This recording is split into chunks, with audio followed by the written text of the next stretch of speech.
أعوذ بالله من الشيطان الرجيم. بسم الله الرحمن الرحيم. ولا تحسبن الذين قتلوا في سبيل الله أمواتا بل أحياء عند ربهم يرزقون.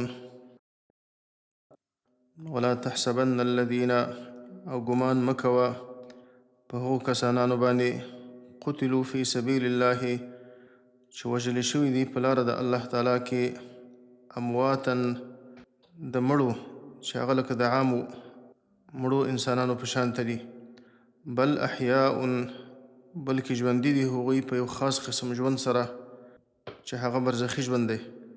عند ربهم په نزد رب د دوی باندې یرزقون چې دوی ته رزق او خوراکونه ورکول کېږي د جنت نه. فرحین خوشحالي کوونکي دي هغوی بما آتاهم الله په هغو نعمتونو باندې چې ورکړي دي دوی ته الله تعالی من فضله د خپل فضل او د خپل مهربانۍ نه. ویستبشرون او خوشحالیږي دوی او زیری اخلي د الله تعالی د طرف نه بالذین د هغو کسانانو په باره کې لم یلحقوا بهم چې نه دي پیوسته شوي د هغوی پورې چې لا تر اوسه پورې شهیدان شوي نه دي او دا امید لري چې هغوی به هم شهیدان شي. من خلفهم رسته د دوی نه الله خوف علیهم چې نه به یې یېره په هغوی باندې ولا هم یحزنون او نه به هغوی غمجن کېږي. یستبشرون خوشحالیږي دوی بنعمت من الله په نعمت د الله تعالی سره وفضل او په فضل د الله تعالی سره چې الله تعالی د دوی د اعمالو په مقابل کې دوی ته ثوابونه ورکوي او الله تعالی د دوی په ثواب کې زیاتوالی ورکوي. وان الله لا یضيع اجر المؤمنین او په دې خبره باندې د خوشحالۍ اظهار کوي، خوشحالي کوي چې یقینا الله تعالی نه ضایع کوي اجر المؤمنین اجر د مؤمنانو. الذين استجابوا لله هغه کسانان استجابوا لله چې اجابت کړی دی د الله تعالی والرسول او د رسول د الله تعالی د الله او د الله د رسول خبره یې منلې ده. من بعد ما اصابهم القرح وروسته د دې نه چې ورسېده دوی ته القرح زخمونه ورته ورسېدل په احد کې. او بیا رسول الله صلی الله علیه وسلم د حمراء الاسد غزا ته دوی دعوت کړه.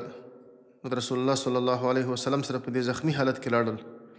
للذین احسنوا منهم د هغو کسانانو لپاره احسنوا منهم چې احسان یې کړی دی د دوی نه، نیک اعمال یې کړي دي او د رسول الله صلی الله علیه وسلم طاعت یې وکړه.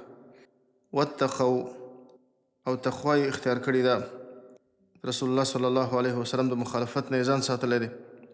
اجر عظیم د دوی دپاره لوی اجر دی. الذین قال لهم الناس هغه صحابه هغه کسانان قال لهم الناس چې وویلې دوی ته خلکو د مشرکانو جاسوس ورته وویلې ان الناس قد جمعوا لكم یقینا خلق مراد مشرکان دي، قد جمعوا لكم یقینا جمع کړي دي ستاسې په مقابل کې خپل لښکرې ستاسې مقابل کې را جمع کړي دي دې لپاره چې ستاسې بیخکندي وکړي. قریشو ستاسې په مقابل کې ډېر خلک را جمع کړي دي او غواړي تاسې سره جنګ وکړي او تاسې ختم کړي. فخشوهم نو تاسې د هغو نه ویرېږئ. فزادهم ایمانا الله فرمایي نو زیات کړي دې خبرې دوی لره ایمانا د دوی ایمان یې زیات کړه. وقالوا او ویې ویلې حسبنا الله کافي دی زموږ دپاره الله تعالی ونعم الوکیل او بهترین کارساز دی الله تعالی. فانقلبوا بنعمة من الله نو دوی حمراء الاسد ته لاړه او جنگ ونه شو ځکه مشرکان لاړه وتښتېده، الله تعالی د هغو په زړه کې رعب واچوه. فانقلبوا بنعمة من الله فانقلبوا واپس شول د صحابه بنعمة من الله په نعمت د الله تعالی سره وفضل او په فضل د الله تعالی سره. الله تعالی سلامت بیرته واپس کړه او تجارت هم وکړه، فایده یې وکړه او الله ثوابونه ورته ورکړه. لم یمسسهم سوء په داسې حال کې چې ونه رسېده دوی ته سوء هیڅ تکلیف، نه څوک قتل شو نه څوک زخمیان شو. واتبعوا رضوان الله او تابعداري وکړه دوی د رضا د الله تعالی، یعنې د الله د رضا پسې لاړل. ځکه د رسول الله صلی الله علیه وسلم سره ووتل. والله ذو فضل عظیم، او الله تعالی خاوند د مهرباني لوی دی. انما ذلکم الشیطان، الله فرمایي انما یقینا ذلکم، دغه کس چې تاسو یې ویرولی او تاسو ته دا خبره کوله چې مشرکانو ستاسې په مقابل کې لښکرې راجمع کړي دي، دا شیطان دی. الله فرمایي یخوف اولیاءه، ویروي تاسې د خپلو دوستانو نه. فلا تخافوهم، نو تاسې د شیطان د دوستانو نه مه یېرېږئ، د کافرانو نه تاسو مه یېرېږئ. وخافوني، او یوازې زما نه ویرېږئ. ان کنتم مؤمنین، که تاسو مؤمنان یاستئ.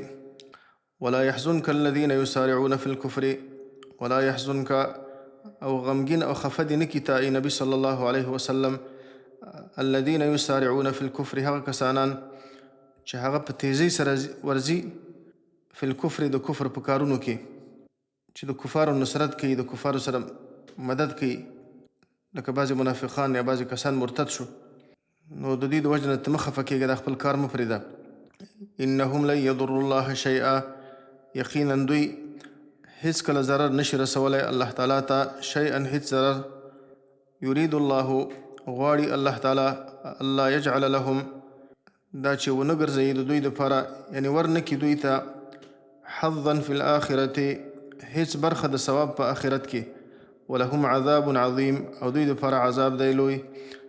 ان الذين اشتروا الكفر بالایمان، یقینا هغه کسانان اشتروا الكفر چې اخستی دی کفر، یعنی غوره کړی دی کفر بالایمان په بدل د ایمان کې. لن یضر الله شیئا، هیڅ کله ضرر نشي رسولی دوی الله تعالی ته، شیئا هیڅ ضرر، د الله تعالی څه نقصان نشي کولی، ځکه الله د چا ایمان ته محتاج نه دی. ولهم عذاب علیم، او دوی دپاره عذاب دی دردونکی عذاب. ولا يحسبن الذين كفروا، او ګمان دې نه کوي هغه کسانان چې کفر یې کړی دی، انما نملي لهم، دا چې مهلت ورکوو موږ دوی ته، خیر لانفسهم، چې دا زموږ مهلت ورکول دوی ته دا غوره دي د دوی د ځانونو دپاره، دا د دوی دپاره د دوی په خیر باندې ده، داسې نه ده. انما نملي لهم، یقینا مهلت ورکوو موږ دوی ته، لیزدادوا اثما، دې دپاره چې زیات شي دوی د ګناه په لحاظ باندې، دا د دوی دپاره استدراج دی. ولهم عذاب مهین، او دوی دپاره عذاب دی مهین، سپکونکی او شرمونکی عذاب. ما کان الله، نه دی الله تعالی، لیذر المؤمنین، چې پرېږدي مؤمنان، علی ما انتم علیه، په هغه حالت باندې چې یاستئ تاسو په هغې باندې، چې مؤمن او منافق سره ګډ وډي. الله تعالی مؤمنان او منافقان په دې ګډ وډ حالت باندې نه پرېږدي. حتی یمیز الخبیث من الطیب، تر دې پورې چې جدا کړي الله تعالی الخبیث، ناپاکه منافقان، من الطیب، د پاکو انسانان نه چې هغه مؤمنان دي، مخلص مؤمنان دي. وما كان الله، او نه دی الله تعالی، لیطلعکم، چې خبر درکړي تاسو ته، علی الغیب، د غیب په خبرو باندې. د الله تعالی عادت او سنت دا نه دی چې الله تعالی تاسو ته ووایي چې دا منافق دی، دا مؤمن دی، بلکې الله تعالی منافقان او مؤمنان دا په امتحاناتو باندې جدا کوي. ولكن الله، لیکن الله تعالی یجتبي، غوره کوي الله تعالی، انتخابوي من رسوله، د خپلو پیغمبرانو نه، من یشاء، هغه څوک چې الله تعالی یې وغواړي. الله هر چا ته دا وحي نه کوي، یوازې پیغمبرانو ته الله تعالی د بعضې مغیباتو علم ورکوي. فآمنوا بالله ورسوله، نو تاسې ایمان راوړئ په الله تعالی باندې او د الله په پیغمبرانو باندې. وان تؤمنوا وتتقوا، او که تاسو ایمان راوړئ او تقوا اختیار کړئ، فلکم اجر عظیم، نو ستاسو دپاره اجر دی لوی. ولا يحسبن الذين، او ګمان دې نه کوي هغه کسانان، یبخلون، چې بخل کوي، بما آتاهم الله، په هغو نعمتونو باندې چې ورکړي دي دوی ته الله تعالی، من فضله، د خپل فضل نه، چې الله ورته مالونه ورکړي دي، الله ورته نعمتونه ورکړي دي، او دوی په دې باندې بخل کوي. نو ګمان دې نه کوي دوی هو خیر لهم، د دې بخل باره کې دې ګمان نه کوي چې دا بخل خیر لهم، بهتر دی د دوی دپاره، دا د ځان په خیر باندې فکر نه کوي. بل هو شر لهم، بلکې دغه د دوی بخل کول د الله تعالی په دې نعمتونو باندې، شر لهم، دا شر دی د دوی دپاره. د دې نتیجه او عاقبت به دا شي سیطوخون ما بخلوا به یوم القیامة. سیطوخون زر ده چې توخ به کړی شي دوی ته ما بخلوا به هغه مال چې بخل کړی د دوی په هغې سره یوم القیامت د قیامت په ورځ باندې. دغه مال به د مار په شکل کې د دوی په غاړو کې الله تعالی توخ وګرځوي او دوی به چیچي. ولله میراث السماوات والارض او خاص د الله تعالی دپاره آخري پاتې کېدل د اسمانونو او د ځمکې دي. دا ټول الله ته پاتې کېږي. نو انسان ولې بخل کوي په دې باندې؟ والله بما تعملون خبیر او الله تعالی په هغو کارو باندې چې تاسې کوئ خبردار دی. لقد سمع الله یقینا اورېدلې ده الله تعالی قول الذین وینا د هغو کسانانو قالوا چې ویلې ان الله فقیر چې الله تعالی فقیر دی علیاذ بالله. یهودو دا خبره کوله کله چې قرآن کریم کې دا آیتونه نازل شو چې څوک دي چې الله تعالی ته قرض ورکړي نو دوی به دا خبره کوله چې که الله غني وای نو موږ نه قرض نه غوښته. نو دې نه معلومیږي چې الله فقیر دی. د بې ادبۍ په شکل به د الله په شان کې دا خبره کوله. قالوا چې ویلي دي ان الله فقیر چې الله فقیر دی ونحن اغنیاء او موږ غنیان یو نو ځکه الله موږ نه قرض غواړي علیاذ بالله. سنکتب ما قالوا الله فرمایي زر ده چې وبلیکو موږ ما قالوا هغه خبرې چې دوی کوي دا خبرې به موږ لیکو. دا به د ملایکو په کتابونو کې لیکل کېږي. بیا به الله د دې جزا ورکوي. وقتلهم الانبیاء او لیکو به موږ الله فرمایي وژل د دوی پیغمبرانو لره بغیر حق په ناحقه باندې بغیر د کوم جرم نه. ونقول ذوقوا عذاب الحریق او وایو به موږ دوی ته وڅکئ تاسې عذاب سوځونکی. ذلک بما قدمت ایدیکم ذلک دغه عذاب بما قدمت ایدیکم د دې دوه سبب دي. یو سبب بما قدمت ایدیکم په سبب د هغو بدو اعمالو باندې چې مخکې لېږلي دي لاسونو ستاسو. وان الله لیس بظلام للعبید او بل د دې وجې نه چې یقینا الله تعالی نه دی ظلم کوونکی په خپلو بندګانو باندې. الله تعالی عادل دی او د الله د عدل تقاضا ده چې مجرمینو ته الله تعالی جزا ورکړي. الذین قالوا هغه کسانان دام د یهودو باره کې الله فرمایي قالوا چې ویلې ان الله عهد الینا یقینا الله تعالی عهد کړی دی موږ ته. الله زموږ سره عهد کړی دی. الله تعالی په تورات کې موږ ته دا خبره کړې ده الله نؤمن لرسول چې موږ به ایمان نه راوړو د هیڅ پیغمبر دپاره د هیڅ پیغمبر تصدیق به نه کوو حتی یأتینا بقربان تر دې پورې چې راوړي موږ ته قرباني تأکله النار چې اخري د قرباني لره اور. موږ به پیغمبر هغه وخت کې منو چې کله قرباني وشي او دا قرباني د اسمان د خانه اور راشي او دا اور هغه وسوځوي. لیکن دا وعده د ټولو پیغمبرانو باره کې نه وه. قل قد جاءکم رسول من قبلی ورته وفرمایه ای پیغمبر صلی الله علیه وسلم قد جاءکم یقینا راغلي و تاسې ته رسول من قبلی ډېر پیغمبران مخکې زمانه بالبینات په ښکاره ښکاره معجزو سره وبالذي قلتم او په هغه معجزې سره قلتم چې تاسې وایه. د هغو په زمانه کې چې کله قرباني کېدله او د قرباني د قبولیت نښه به دا وه چې اور به راغی د اسمان د خانه هغه به یې وسوځوله. نو دا خبره د هغو په زمانه کې واقع شوې ده لیکن تاسې د هغو مخالفت کړی دی. فلم قتلتموهم نو ولې تاسې وژل هغوی لره ان کنتم صادقین که تاسو رښتوني یاست یا که موږ ته پیغمبر داسې معجزه راوړه بیا موږ منو. نو ستاسې مخکینیو پیغمبرانو خو تاسې ته دا معجزات پیش کړي وو تاسې ولې قتل کول. فإن کذبوک الله خپل نبي ته تسلي ورکوي. فإن کذبوک نو که چېرته تکذیب وکړه د خلکو ستا نبي صلی الله علیه وسلم تا ته د دروغو نسبت وکړه نو ته په دې باندې مه خفه کېږه.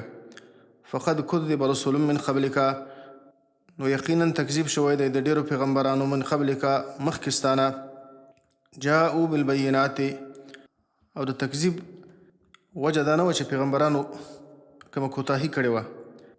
جاءوا بالبینات راغلي و دا پیغمبران د خلکو ته د مکذبینو ته بالبینات په ښکاره ښکاره معجزو سره والزبور او په هغه کتابونو سره چې هغه د وعظ کتابونه وو، والکتاب المنیر او په هغه کتاب سره چې هغه رڼا کوونکی کتاب به و، یعنې ښکاره بیان به یې کوو، وضاحت باندې به بیان کوو. لیکن بیا هم د خلکو د هغو پیغمبرانو تکذیب وکړه. نو که ستا تکذیب هم کوي نو ته په دې باندې صبر کوه لکه هغو چې صبر کړی و. کل نفس ذائقة الموت، هر نفس څکونکی د مرګ دی.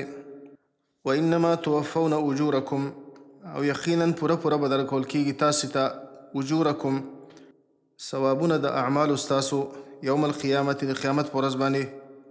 فمن زحزح عن النار، نو هغه څوک زحزح چې هغه لرې کړی شي او بچ شي عن النار د اور د جهنم نه، وادخل الجنة او داخل شي جنت ته، فقد فاز یقینا هغه کامیاب شو.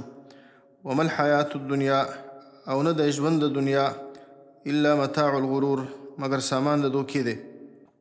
لتبلون فی اموالکم وانفسکم، خامخا امتحان به کېږي په تاسې باندې فی اموالکم وانفسکم، په باره د مالونو ستاسو کې او په ځانونو ستاسو کې، په تاسې باندې به الله تعالی مالی او جانی امتحانات راولي.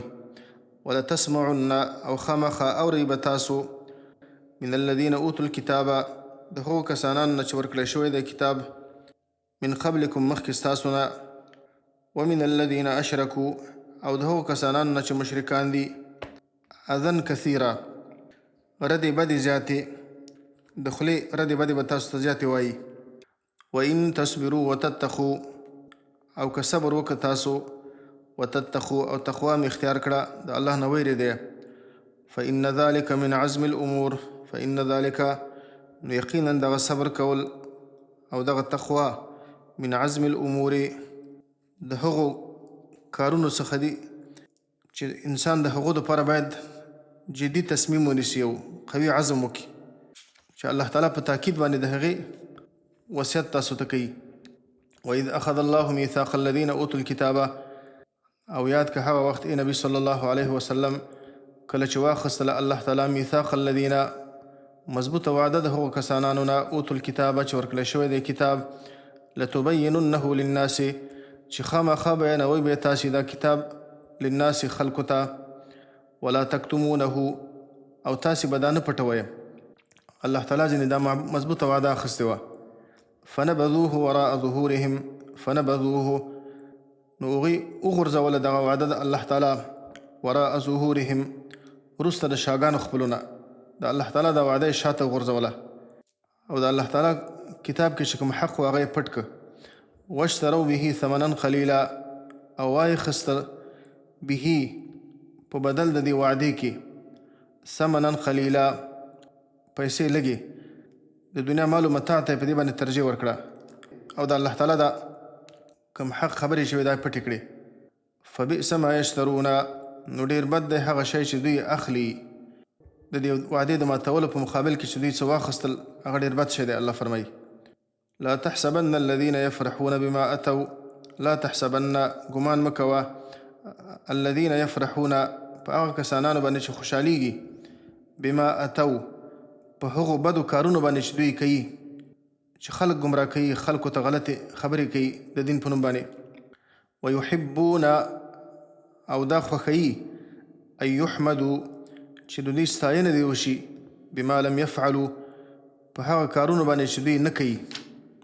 یو طرف ته خلکو ته غلطې مسلې کوي او حق خبرې پټوي، او بل طرف ته د دې دا خوښوي چې خلک د دوی باره کې ستاینه وکړي چې دا ښه خلک دي او په حق باندې دي.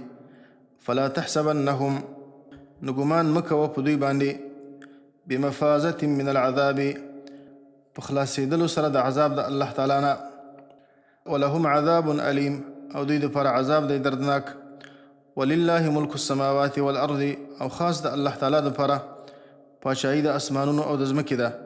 والله على كل شيء قدیر، او الله تعالی په هر څه باندې قدرت لرونکی دی. ان فی خلق السماوات والارض، یقینا په پیدا کېدلو د اسمانونو او د ځمکې کې، واختلاف اللیل والنهار، او په بدلیدو را بدلیدو د شپې او د ورځې کې، لآیات لأولی الالباب، خامخا نښې د عبرت دي او نښې د توحید د الله تعالی دي لأولی الالباب د پاره د صاحبانو د خالصو عقلونو.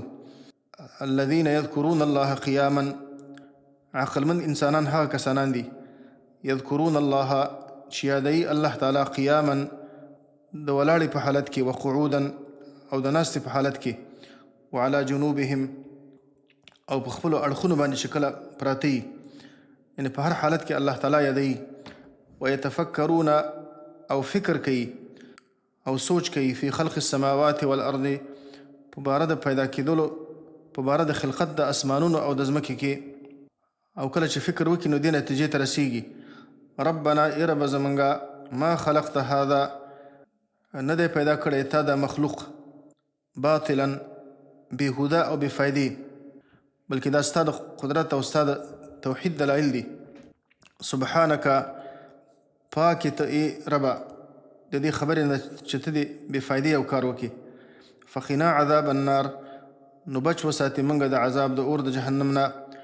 ربنا انک من تدخل النار، ای پروردګاره زمونږه انک یقینا ته من تدخل النار هغه څوک چې داخلي کې د جهنم اور ته، فقد اخزیته نو یقینا ته هغه وشرموه، هغه دې رسوا که. نو الله تعالی ته موږ هم رسوا کوي. وما للظالمین من انصار، او نه به د ظالمانو دپاره، د دې ظالمانو مشرکانو دپاره به نه من انصار هیڅ مدد کوونکي چې د الله تعالی د عذاب نه بچ کی.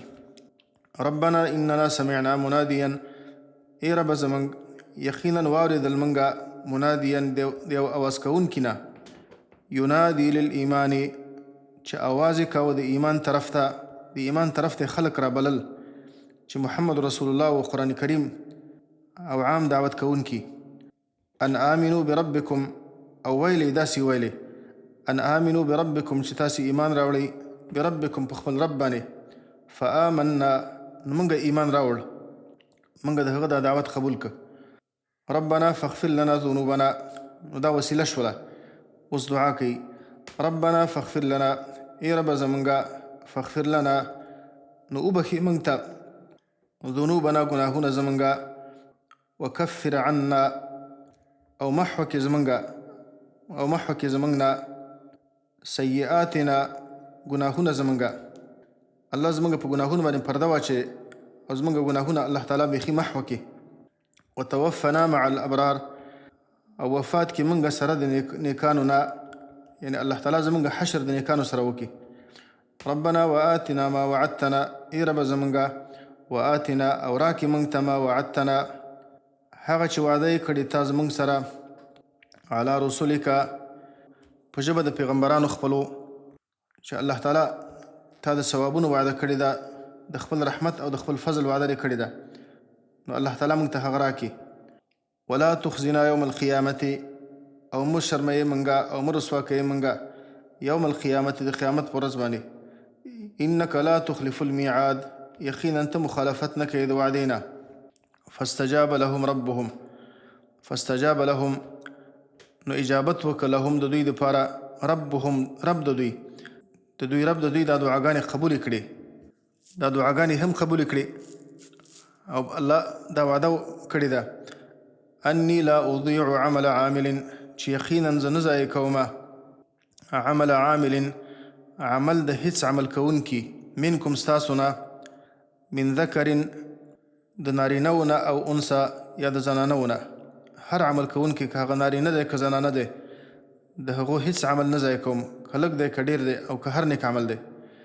بعضکم من بعض، ځکه چې بعضې ستاسې د بعضو نه یاستئ، نارینه او زنانه دا یو بل سره بلکل مشابه دي، په اعمالو کې د هغو فرق نشته دی.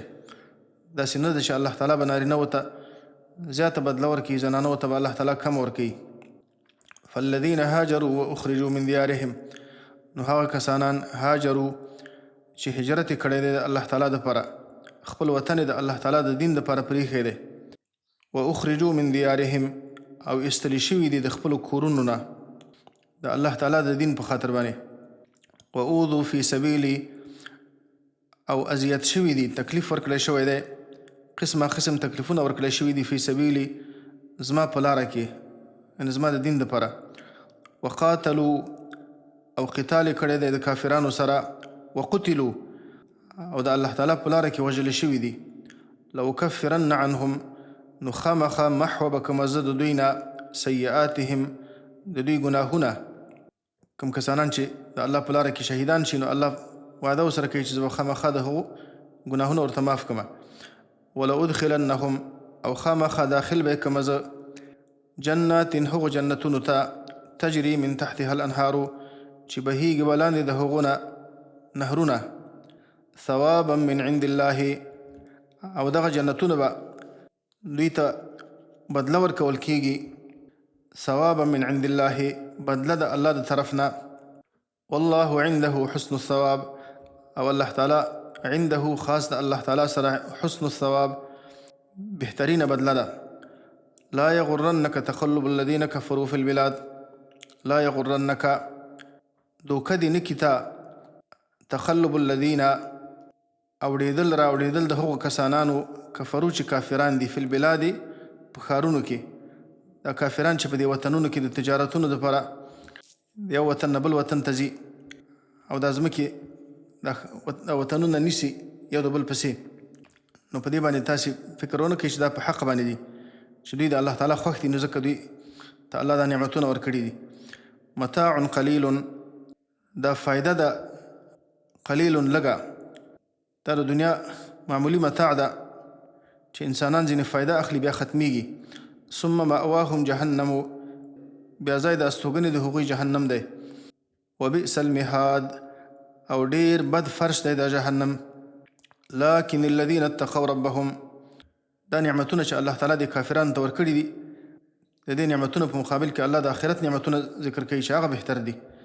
لكن الذين اتقوا لیکن هغه کسانان چې اتقوا ربهم چې ویریدلی دي د خپل رب نه او د الله د نافرمانۍ نه ځان ساتلی دی د الله د اوامرو اطاعت کړی دی لهم جنات دوی لپاره جنتونه دي تجري من تحتها الانهار چې بهیږي به لاندې د هغو نه الانهار نهرونه خالدین فیها همیشه به دوی په دې جنتونو کې نزلا من عند الله په داسې حال کې چې دغه جنتونه به نزلا من عند الله دا به تیاره مهماني او تیاره مېلمستیا به دوی ته من عند الله د طرفه د الله تعالی نه وما عند الله او هغه نعمتونه چې د الله تعالی سره دي خیر بهتر دي للابرار د پاره د نیکوکارانو د دغو نعمتونو په نسبت باندې چې د کافرانو ته الله په دنیا کې ورکړي دي هغه نعمتونه چې الله د خپلو نیکانو بندګانو لپاره تیار کړي دي هغه بهتر دي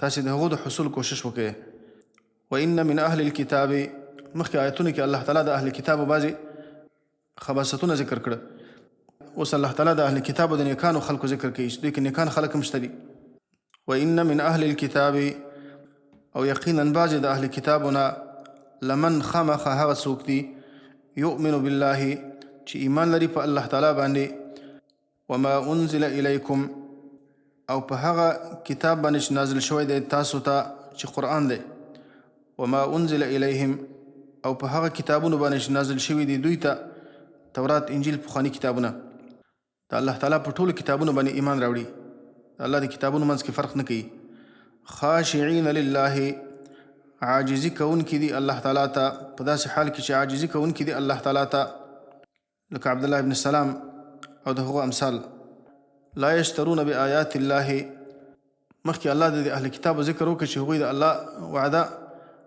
نقص کړه د پیسو په مقابل کې د دنیا د مادیاتو مقابل کې د الله وعده ماته کړه د دې خلکو صفت الله تعالی کوي چې لا یشترون نه اخلي دوی بآیات الله په مقابل د آیتونو د الله تعالی کې د الله تعالی د آیتونو د کتمان په مقابل کې نه اخلي او د الله د آیتونو د تحریف په مقابل کې نه اخلي ثمنا قلیلا پیسې لګي د دنیا د مادیاتو لپاره د ریاست او د منصب لپاره د پیسو لپاره د الله په آیتونو کې تحریف نه کوي د الله آیتونه نه پټوي اولئک لهم اجرهم عند ربهم اولئک دا قسم خلق لهم اجرهم د دوی لپاره اجر او ثواب د دوی دی عند ربهم په نزد د رب د دوی ان الله سریع الحساب یقینا الله تعالی ډیر زر حساب کوونکی دی یا ایها الذین آمنوا اصبروا ای مؤمنانو اصبروا تاسې صبر وکړئ، د الله تعالی په طاعت باندې صبر وکړئ، د ګناهونو نه صبر وکړئ او په مصیبتونو باندې صبر وکړئ. وصابرو او تاسې غالبه شئ په صبر کې په خپل دښمن باندې. ستاسې صبر باید د کافرانو د صبر په نسبت باندې زیات دي. هغوی په خپل باطل باندې صبر کوي، تاسې د حق لپاره صبر وکړئ او په صبر کولو کې په هغوی باندې غالبه شئ. ورابطو او تاسې د اسلام د سرحداتو ساتنه وکړئ، د الله تعالی په لاره کې جهادونه وکړئ، په جهاد باندې کلک پاتې شئ. واتقوا الله او ویرېږئ د الله تعالی نه، لعلکم تفلحون، دې لپاره چې تاسو کامیاب شئ. ولا تحسبن الذين قتلوا في سبيل الله امواتا. عبد الله بن عباس وایي رضی الله عنهما چې رسول الله صلی الله علیه وسلم وفرمایل کله چې د احد په غزا کې صحابه کرام شهیدان شو، نو الله تعالی د هغو روحونه د شنو مرغانو په ججورو کې الله تعالی واچول او د جنت په نهرونو باندې چکرې وهلې، د جنت د میوو نه خوراک کاوه.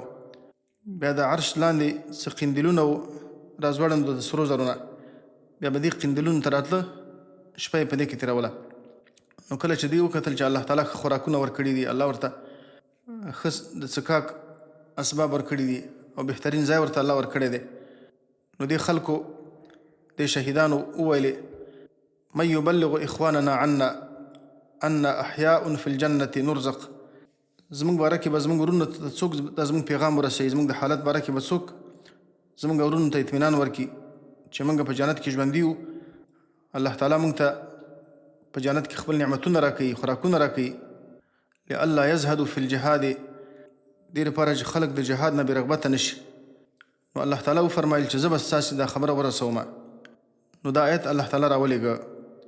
او جابر بن عبدالله وایي چې رسول الله صلی الله علیه وسلم ما سره مخامخ شو او زه پریشانه وم، ځکه چې د احد په غزا کې د جابر رضی الله عنه پلار شهید شوی و، عبدالله بن عمرو بن حرام. وایي ما ته رسول الله صلی الله علیه وسلم وویلې چې ولې خفه یې؟ وایي ما ورته وویلې چې ای د الله پیغمبره ځکه خفه یم چې پلار مې شهید شو، لورګانې ځینې پاتې دي او خرڅ ورباندې پاتې دی، د دې سرپرستي به سره خم کېږي، دا خرڅ به څنګه خلاصومه؟ وایي ما ته رسول الله صلی الله علیه وسلم وفرمایل آیا تا ته زه ستا د پلار باره کې بشارت در نه کړمه چې الله د کوم حالت سره هغه مخامخ کړی دی؟ بیا یې وفرمایل چې ان الله احیا اباک وکلمه کفاحا، الله تعالی ستا پلار را ژوندی که او الله تعالی د هغه سره مخامخ خبرې وکړي، او الله تعالی د هیچ چا سره خبرې نه دي کړي مګر د حجاب شاته ستا د پلار سره مخامخ خبرې وکړي. او بیا الله ورته وویلې چې ستا څه ارزو یې در کومه یې؟ او هغه ورته وویلې چې یا الله تعالی زما ارزو دا ده ان تردني الى الدنیا، چې ما دنیا ته واپس کړي او ستا په لاره کې شهید شمه، ځکه د شهادت دغه لحظه د انسان دپاره دا ډېره خوندوره لحظه یي، ډېره د خوند لحظه ده. نو دې لپاره چې دغه د شهادت لحظه زه بیا احساس کړمه، دا خوند احساس کړمه. وایي الله تعالی ورته وویلې چې زما خو دا فیصله مې کړې ده انهم الیها لا یرجعون، چې دنیا ته به څوک بیرته نه واپس کېږي. او بیا هغه وویلې چې یا الله تعالی زموږ د طرف نه دا خبره، دا زموږ حالت زموږ ورسوو ته دا ورسوه چې موږ د خوشحالۍ په حالت کې وو. نو دغه آیتونه د احد د شهداو باره کې الله نازل کړي دي. منافقانو به د شهداو باره کې ویلې چې دوی د دنیا د نعمتونو نه خپل ځان محرومه کړ. نو الله د شهداو مقام ذکر کوي. ولا تحسبن الذين قتلوا في سبيل الله امواتا ولا تحسبن، او بالکل ګمان مکوه الذين قتلوا في سبيل الله، په هغه کسانانو باندې چې وژل شوي دي په لاره د الله تعالی کې، یعنې د الله د کلمې د اعلا دپاره وژل شوي دي. امواتا، په هغوی باندې د عامو مړو په شان ګمان مکوه چې دوی به احساس نه لري او د الله د نعمتونو به استفاده نشي کولی، او دوی د الله د نعمتونو نه محرومه شو لکه عام مړي د دنیا د نعمتونو نه محرومه شي. بل احیاء عند ربهم، بلکې هغوی ژوندي دي عند ربهم، په نزد رب د دوی باندې، یرزقونه، دوی ته روزي ورکول کېږي، دوی ته خوراکونه ورکول کېږي، الله تعالی د جنت نعمتونه ورته ورکوي. او دلته مراد د حیات نه حیات برزخي دی، د دنیا حیات مراد نه دی. لکه سورة بقره کې الله تعالی دا خبره کړې ده بل احیاء ولکن لا تشعرون، بلکې هغوی ژوندي دي په یو خاص قسم ژوند سره، لیکن تاسې د هغوی د ژوند په کیفیت باندې نه پوهېږئ. نو که هغوی د دنیا په ژوند باندې ژوندي وای خو بیا به انسانانو مونږ پوهېدلو ورباندې چې دوی څنګه ژوندي دي. نو مراد د ژوند نه د دنیا ژوند نه دی، مراد برزخي ژوند دی. الله تعالی هغو ته برزخي ژوند ورکړی دی، او دا برزخي ژوند خو الله تعالی هر چا ته ورکوي، خو کافرانو ته الله تعالی دې لپاره ورکوي چې د عذابونو احساس وکړي، مؤمنانو ته الله دې لپاره ورکوي چې د الله د نعمتونو احساس وکړي، ځکه قبر کې نعمتونه هم شته دي او قبر کې عذابونه هم شته دي. او دا حیات د نور په نسبت باندې شهداو کې زیات دی. بیا د شهداو نه په پیغمبرانو کې دغه حیات د هغو په نسبت باندې زیات دی. فرحین بما آتاهم الله، په داسې حال کې چې خوشحالي کوونکي د دوی، بما آتاهم الله په هغه نعمتونو باندې چې ورکړي دي دوی ته الله تعالی، من فضله د خپل فضل نه. من فضله ځکه وایي چې انسان په خپل عمل باندې جنت ته نشي داخلېدلی تر څو پورې چې الله تعالی فضل ونه کړي. لکه رسول الله صلی الله علیه وسلم دا خبره کړې ده چې تاسې کې هیڅوک جنت ته نشي داخلېدی او د الله د عذاب نجات نشي پیدا کولی مګر د الله تعالی په فضل باندې. صحابه کرام ورته وویل چې ولا انت یا رسول الله، او ته هم د الله د عذاب نجات نشي پیدا کولی مګر د الله په فضل باندې. د الله رسول ویل چې بالکل زم داسې یم، الا ان يتغمدني الله بفضل منه ورحمة، مګر دا چې الله تعالی ما د خپل فضل او رحمت په صادر کې راونغاړي تر څو د الله فضل نه انسان په خپل عمل باندې جنت ته نشي داخلېدی. بما آتاهم الله په هغو نعمتونو باندې چې ورکړي دي الله تعالی دوی ته، من فضله د خپل فضل نه. ویستبشرون، او دوی خوشحالیږي دوی او زیری اخلي، بالذین لم یلحقوا بهم د هغو کسانانو باره کې، لم یلحقوا بهم چې لا تر اوسه پورې د دوی پورې پیوسته شوي نه دي، هغه مجاهدین د دوی ملګري خپلوان چې د الله په لاره کې جهادونه کوي لا تر اوسه پورې شهیدان شوي نه دي. من خلفهم د دوی نه وروسته او وروسته به شهیدان کیږي او هغو ته به هم الله دا نعمتونه ورکوي، نو د هغو باره کې هم لا خوشحالیږي. نو الله تعالی د دوی دا پیغام راورسوه چې تاسې خو زموږ باره کې مه خفه کیږئ، بلکې موږ ستاسې باره کې دا امید لرو چې الله تعالی به تاسې ته هم شهادت نصیب کړي او دا کوم نعمتونه چې الله تعالی موږ ته راکړي دا نعمتونه به الله تاسې ته هم درکړي. ویستبشرون، او دوی خوشحالیږي او زیری اخلي، بالذین لم یلحقوا بهم د هغو کسانانو باره کې چې لا تر اوسه پورې په دوی پورې پیوسته شوي نه دي، من خلفهم چې د دوی نه وروسته پاتې دي، الله خوف علیهم چې نه به یې ویره په دوی باندې، که دوی د الله تعالی په لاره کې شهیدان شول نه به یې ویره په دوی باندې، ولا هم یحزنون، او نه به دوی غمجن کیږي، د دنیا د نعمتونو پسې به خفه کیږي نه، او د خپل مستقبل باره کې به دوی باندې ویره نه وي. یستبشرون بنعمة من الله، دوی خوشحالي کوي بنعمة من الله په نعمت د الله تعالی سره، وفضل او په فضل د الله تعالی سره. نعمت مراد هغه ثوابونه چې د خپل اعمالو د وجه نه دوی مستحق دي، چې هغه ثوابونه ورته الله تعالی ورکړه، هغه بدلی ورته الله تعالی ورکړي. او د فضل نه مراد چې الله تعالی هغه کوم اضافه ثوابونه دوی ته ورکړي دي، ځکه الله تعالی د نیکو اعمالو مقابل کې انسان ته د هغه نه زیات څه ورکوي. وان الله لا یضیع اجر المؤمنین، او خوشحالیږي په دې خبره باندې خوشحالي کوي، ان الله چې یقینا الله تعالی لا یضیع اجر المؤمنین، نه ضایع کوي اجر او ثواب د مؤمنانو، الذین استجابوا لله والرسول من بعد ما اصابهم القرح. په دې کې الله تعالی بلې واقعې ته اشاره کوي، کله چې په احد کې صحابه شهیدان شو او زخمیان شو، او په دې زخمی حالت کې د احد د غزا نه بیرته واپس شو. مشرکان چې کله روحا مقام ته ورسېده نو په روحا کې ابو سفیان مشرکانو ته وویلې، د خپلو ملګرو ته یې وویلې چې موږ تاسې خو ډېره سخته اشتباه مو وکړه، غلطي مو وکړه. مسلمانان یې ښودل چې دا خو تیار زخمیان و او په کمزوري حالت کې و، نو په کار ده چې موږ په دې اوس وخت کې ختم کړي وای، د دوی بیخي مستلی وای. نو هغو دا فیصله وکړه چې بیرته به واپس شو او حمله به ورباندې وکړو او ختم به یې کړو. په دې کې یوه قافله تېرېدله، د ثقیف یوه قافله وه غالبا، دا راتلله مدینې طرف ته. نو ابو سفیان ورته وویلې چې کوم طرف ته ځئ؟ ځئ تاسې وایي موږ د مدینې طرف ته روان یاستو. او هغو ته یې وویلې چې تاسې زموږ باره کې، مسلمانان یې وښودل چې هغو ته تاسې زموږ باره کې ووایي چې دوی ستاسې مقابل کې خپلې لښکرې را جمع کړي دي او تاسې باندې حمله کوي. دې لپاره چې د هغو په زړو کې روب وغورځېږي. او تاسې ته به موږ د یو بار کشمش یا ممیز به درته بیا تاسې ته درکو که دا کار موک. نو دا کسان راغله او مسلمانانو ته د هغو دا خبره ورسوله. نو الله دلته دا خبره کړې ده چې په ظاهر دې باندې چې دا خبره د دوی په زړو کې روب او هیبت واچوي، لا د دوی ایمان زیات شو. وقالو حسبنا الله ونعم الوکیل.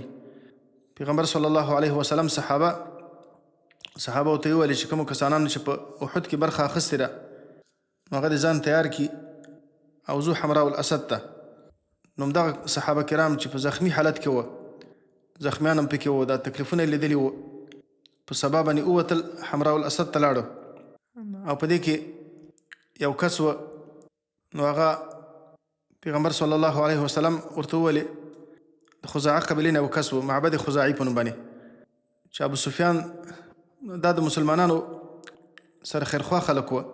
دغه د خزاعه قبیله چې وه دا د مسلمانانو سره خیرخوا وه، اگر چې لا ایمان یې نه و راوړی. چې ته زموږ د پخوا نه ابو سفیان و د مشرکانو ته دا خبره وکړه چې هغوی ستاسې مقابل کې راغلي دي او تاسې باندې حمله کوي. نو هغه دا خبره ورسوله چې هغوی کله چې د ابو سفیان سره او د هغو د قافلې سره مخامخ شو نو دا خبره ورته وکړه چې ټوله مدینه په تاسې باندې حمله کوي او ډېر زیات کسان را جمع کړي دي، څومره کسان چې مدینه کې وو هغه ټول غواړي چې تاسې باندې حمله وکړي او نور کسان هم ځان سره اضافه کړي دي. سره دې نه چې پیغمبر صلی الله علیه وسلم صحابه کرامو ته ویلي چې فقط هغه کسانان به په دې کې برخه اخلي کومو کسانانو چې د احد په جنګ کې برخه اخیستې ده. یوازې جابر بن عبدالله ورته وویل چې رسول الله صلی الله علیه وسلم ما ته م اجازه وکړه ځکه چې زه د احد نه په دې خاطر باندې پاتې شوی وم چې زما پلار ما ته وویل چې ته پاتې شه ځکه چې کور کې یوازې ستا خویندې دي، نارینه څوک نشته دي، نو د کور د سرپرستۍ دپاره زه پاتې شوم. نو هغه ته اجازه وکړه. نور د الله پیغمبر دا خبره کړې وه چې غیر د هغو کسانانو نه چې په احد کې برخه اخیستې ده نور کسانان به ما سره نه وځي. نو د مشرکانو په زړه کې الله تعالی روب و هیبت واچاو او بیرته واپس شو، جنګ هم ونه شو. پیغمبر صلی الله علیه وسلم د صحابه کرامو سره تقریبا 3 ورځې په حمراء الاسد کې پاتې شو، هلته تجارتونه هم وکړه. نو الله تعالی بیرته سلامت واپس کړه.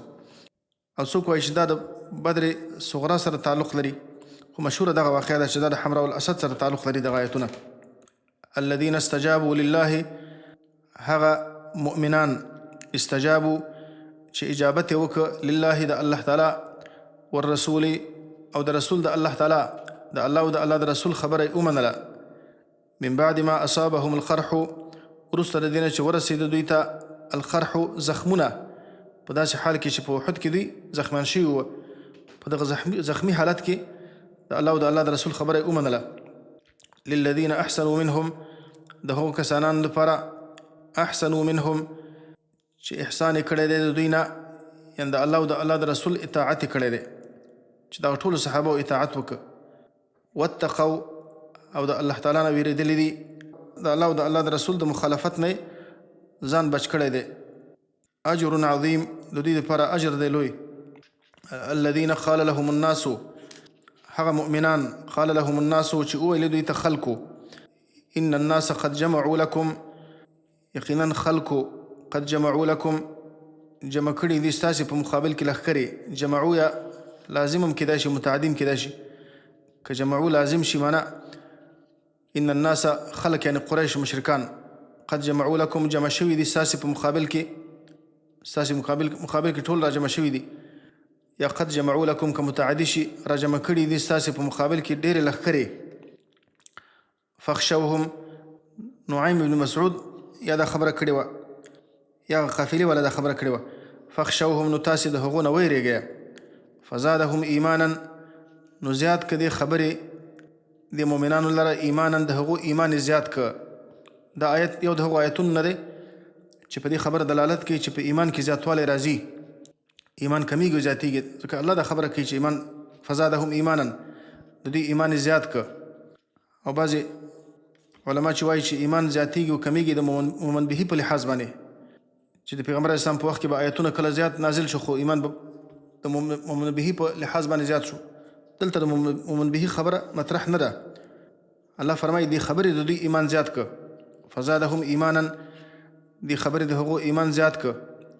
وقالوا حسبنا الله ونعم الوکیل، وقالوا او وویل دوی حسبنا الله، په ځای د دې باندې چې دوی مرعوبه شي، د دوی په زړو کې روب هیبت وغورځېږي.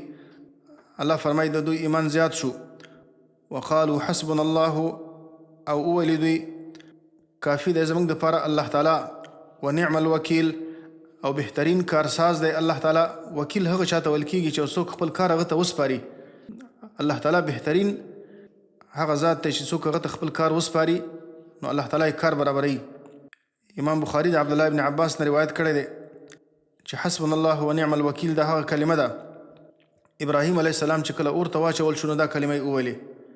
او محمد صلی الله علیه وسلم او صحابه کرامو کله چې مشرکانو د خوا نه ورته دا خبره راغله چې هغوی ستاسې مقابل کې لښکرې راجمع کوي نو حسبنا الله ونعم الوکیل دا کلمه یې وویلې. نو د هرې سختۍ په وخت کې د دې کلمې ویل پکار دي. فانقلبوا بنعمة من الله، نو دوی ووتل حمراء الاسد ته لاړه، لیکن د مشرکانو په زړه کې الله تعالی روب و هیبت واچاو او هغه واپس شول. فانقلبوا بنعمة من الله، نو راوګرځېدل دا مؤمنان بنعمة من الله، په نعمت د الله تعالی سره، په نعمت باندې د الله تعالی د طرف نه، یعنی سلامت بیرته واپس راغلل. وفضل، او په فضل د الله تعالی سره او د الله د فضل سره. د الله د فضل نه مراد هغه اجرونه ثوابونه چې د جهاد مقابل کې الله ورکوي، الله ورته اجر و ثواب ورکړه. او چا دا خبره کړې چې تجارتونه یې وکړه نو په دې سفر کې ګټه وکړه نو دا مراد کېدای شي. لم یمسسهم سوء، په داسې حال کې چې ونه رسېده دوی ته سوء هیڅ تکلیف. واتبعوا رضوان الله، او روان شول دوی د رضا د الله تعالی پسې، د الله د رضا دپاره ووتل، الله ورته خپله رضا ورکړه. والله ذو فضل عظیم، او الله تعالی خاوند د مهربانۍ لوی دی. انما ذلکم الشیطان، یقینا دغه کس چې تاسو ته دا خبره کړې وه چې ان الناس قد جمعوا لکم فاخشوهم، چې کافرانو ستاسې مقابل کې لښکرې جمع کړي دي. الله فرمایي دا شیطان دی. یخوف اولیاءه، ایرئ تاسې اولیاءه د خپلو دوستانو نه، دا کافران د هغه دوستان دي، تاسې د خپلو دوستانو نه ایرئ چې ستاسې په زړو کې د هغو روب و هیبت پیدا شي. فلا تخافوهم، الله فرمایي نو تاسې مه یېرېږئ د هغوی نه. وخافونې، او زما نه ویېرېږئ ان کنتم مؤمنین، که تاسې مؤمنان یاستئ، که تاسې مؤمنان یاستئ یوازې زما نه ویېرېږئ. دا نعیم ابن مسعود اشجعي په نوم باندې یو کس و، یا قافله چې مخکې ما وویلې، نو دا ځینې مراد دي. الله تعالی وایي دا شیطان دی، او شیطان همیشه دپاره مؤمنان د خپلو دوستانو نه ایرئي. شیطان همیشه دپاره کار یې دا دی، د شیطان کار دا دی چې کفار د مسلمانانو په زړه کې غټ معرفي کوي، چې کفار مؤمنانو ته د کفارو قوت، مؤمنانو ته داسې غټ قوت معرفي کوي، او په دې شکل باندې مؤمنان د کافرانو نه ایرئ او د مؤمنانو په زړه کې روب هیبت اچوي. لیکن الله فرمایي تاسې د هغو نه مه یېرېږئ، که هغه هر څونه طاقت یې زیات دی، که هر څونه امکانات ولري، تاسې د هغو نه مه یېرېږئ، لکه ستاسې شاته الله تعالی دی. الله چې د چا په طرف باندې هغه د هیڅ چا نه باید ونه یېرېږي. وخافونې، یوازې زما نه ویېرېږئ ان کنتم مؤمنین، که تاسې مؤمنان یاستئ. د دې مقصد دا نه دی چې که څوک د دښمن نه یېرېږي طبعي یېره د چا په زړه کې یا به مؤمن نه وي، نه، یعنې داسې ویره چې انسان خپل کار پرېږدي، داسې ویره به نه کوئ. نوره طبعي ویره خو خامخا د انسان په زړه کې. ولا يحزنك الذين يسارعون في الكفر، دلته الله تعالی خپل نبي ته تسلي ورکوي. ولا يحزنك، او خفه دې نه کي تا، غمګین دې نه کي تا ای نبي صلی الله علیه وسلم، الذين يسارعون في الكفر، هغه کسانان چې هغه په تیزۍ سره ورځي فی الکفر، د کفر په کارونو کې، د کفر په کارونو کې په تیزۍ سره ورځي. یعنې دا معنا چې هغه د الله او د الله د رسول مخالفت کوي، او د الله او د الله د رسول د دښمنۍ په کارونو کې په تیزۍ سره روان دي. نو دا کسانان دې تا خفه نه کي، یعنې د هغو د وجې نه که دوی هر څونه دسیسې جوړوي د اسلام او د مسلمانانو په مقابل کې، دا کافران چې هر څونه دسیسې د اسلام او د مسلمانانو په مقابل کې جوړوي، د دې پروا مه ساته. الله فرمایي انهم لن یضروا الله شیئا، یقینا دوی لن یضروا الله، هیڅ ضرر نشي ورکولی الله تعالی ته شیئا هیڅ شی الله تعالی هیڅ نقصان نشي کولی. که دوی کفر وکړي او که هر څه وکړي نو الله ته کوم نقصان نشي رسولی، د الله دین ته کوم نقصان نشي رسولی. یرید الله غواړي الله تعالی الله یجعل لهم دا چې ونه ګرځوي د دوی دپاره ورنکي دوی ته الله تعالی حظا فی الآخرة حصه د ثواب په آخرت کې، هیڅ حصه د ثواب په آخرت کې چې الله تعالی دوی د آخرت د ثوابونو نه محرومه کړي. ولهم عذاب عظیم او دوی دپاره عذاب دی عظیم لوی عذاب.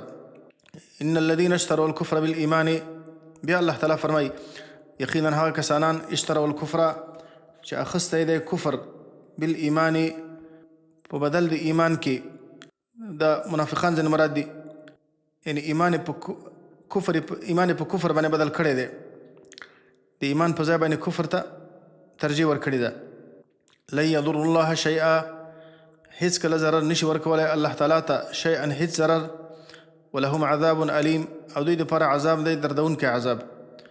ولا يحسبن الذين كفروا اوس که څوک وایي چې د کافرانو ته خو الله تعالی ډېر امکانات ورکړي دي، ډېر نعمتونه ورته الله ورکړي دي، نو الله فرمایي دا د دې معنا نه ورکوي چې دوی په حق باندې دي، دا د الله د خوا نه دوی ته استدراج دی. الله تعالی درجه په درجه باندې خپل عذاب ته نږدې کوي. ولا يحسبن الذين كفروا او ګمان دې نه کوي هغه کسانان چې کفر یې کړی دی انما نملي لهم هغه چې مهلت ورکوو موږ دوی ته خیر لانفسهم چې دا بهتر دی د دوی د نفسونو دپاره، چې دا زمونږ مهلت ورکول دوی ته دا به د دوی په خیر باندې دا نعمتونه موږ ورته ورکوو، دا قدرت هم ورکړی دی، دا امکانات هم ورکړي دي، دا د دوی په خیر باندې نه دي. انما نملي لهم یقینا مهلت ورکوو موږ دوی ته لیزدادو دې دپاره چې زیات شي دوی اثما په ګناه کې، ګناهونه زیات شي نو ګناه چې زیات شي نو الله تعالی عذابونه هم زیاتوي. ولهم عذاب مهین او دوی دپاره عذاب دی شرمونکی عذاب، ذلیلونکی عذاب. ما كان الله ليذر المؤمنين على ما انتم عليه. اوس دلته الله تعالی د ابتلاګانو حکمت ذکر کوي چې دا ابتلاګانې الله په دې خپلو بندګانو باندې ولې راولي. الله فرمایي چې دا دې دپاره راولي چې الله تعالی منافقان او مخلصان سره په دې باندې بیلوي چې څوک د ابتلاګانو مقابل کې صبر کوي او په خپل ایمان باندې ثابت پاتې کیږي، او څوک د دې امتحاناتو د وجې نه مرتد کیږي نو مخلص مؤمنان او منافقان الله په دې باندې سره رابیلوي.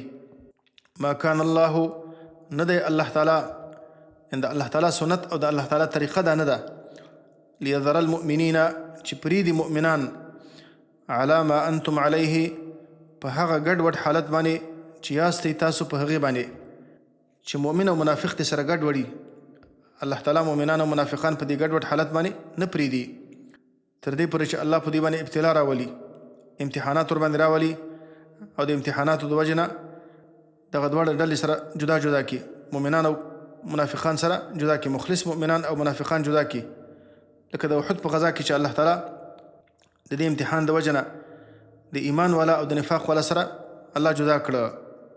یعنې الله به خامخا امتحانات راولي چې د دې امتحاناتو په وجه باندې به الله تعالی خپل مخلص دوستان او هغه منافقان چې اصل د ایمان دعوی کوي دا به الله سره بیلوي، لکه د احد په غزا کې چې سره بیل کړه.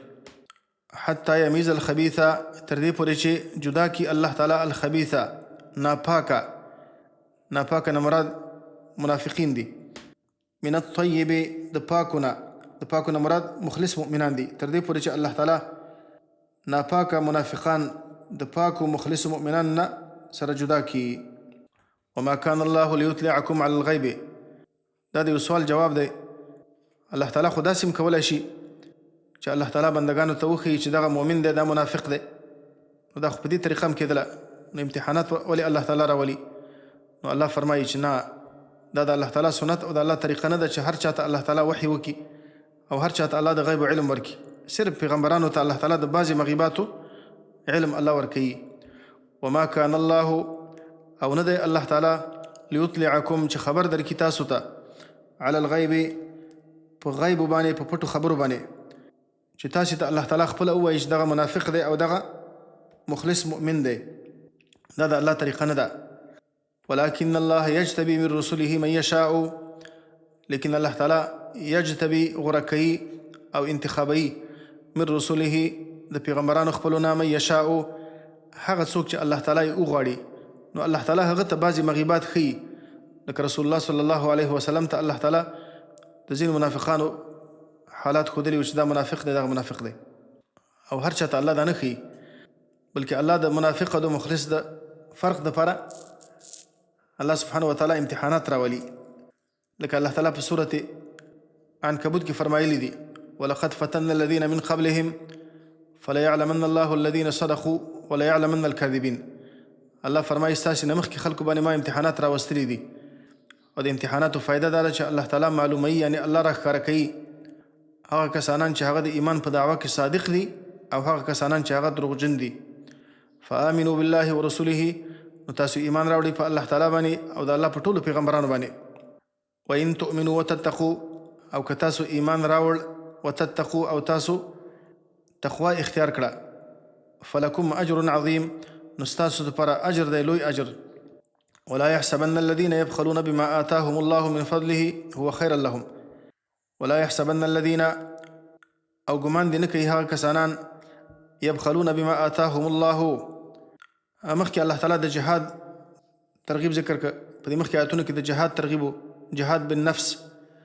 اوس الله تعالی د جهاد بالمال ترغیب ورکوي چې تاسې د الله په لاره کې انفاق وکړئ، تاسې بخل مه کوئ. او کوم کسانان چې د الله په نعمتونو باندې بخل کوي، نو الله تعالی د هغو دپاره شدید وعید ذکر کوي، خصوصا چې څوک فرض زکات نه ورکوي، فرضي صدقات چې څوک نه ورکوي، فرضي نفقه نه کوي، نو الله تعالی د هغو دپاره شدید وعید ذکر کوي. ولا ځکه په جهاد کې د مالم ضرورت دی. ولا يحسبن الذين، او بل وروسته الله تعالی د یهودو بعضې خباستونه ذکر کوي، او په یهودو کې یو غټ مرض د بخل مرض و. ولا يحسبن الذين، او ګمان دې نه کوي هغه کسانان یبخلونه چې بخل کوي بما آتاهم الله، په هغه نعمتونو باندې چې ورکړي دي دوی ته الله تعالی من فضله، د خپل فضل نه، هو خیر لهم، د دې خپل بخل باره کې د ګمان نه کوي چې دا غوره دی د دوی دپاره، چې دا دوی دپاره بهتر شی دی، دا چې دوی دا مال جمع کړي او د ځان سره یې وساتي او په دې باندې مال زیات کړي، همیشه یې شماري. دا فکر نه کوي چې دا مال به دوی بچ کړي د الله د عذابه، دې کې به دوی فایده وي، دا دوی فایدې باندې نه دی. الله فرمایي بل هو شر لهم، بلکې دغه بخل د دوی شر لهم، دا شر دی د دوی دپاره. سیطوقون ما بخلوا به یوم القیامة، دلته الله د هغو د بخل عاقبت او نتیجه ذکر کوي. سیطوقون، زر ده چې توق به وګرځول شي د دوی په غاړو کې، ما بخلوا به، هغه مال بخلوا به چې بخل کړی دی دوی په هغې سره، یوم القیامت، د قیامت په ورځ باندې دوی دا مال به د قیامت په ورځ باندې الله فرمایي د دوی په غاړو کې به توق وګرځول شي.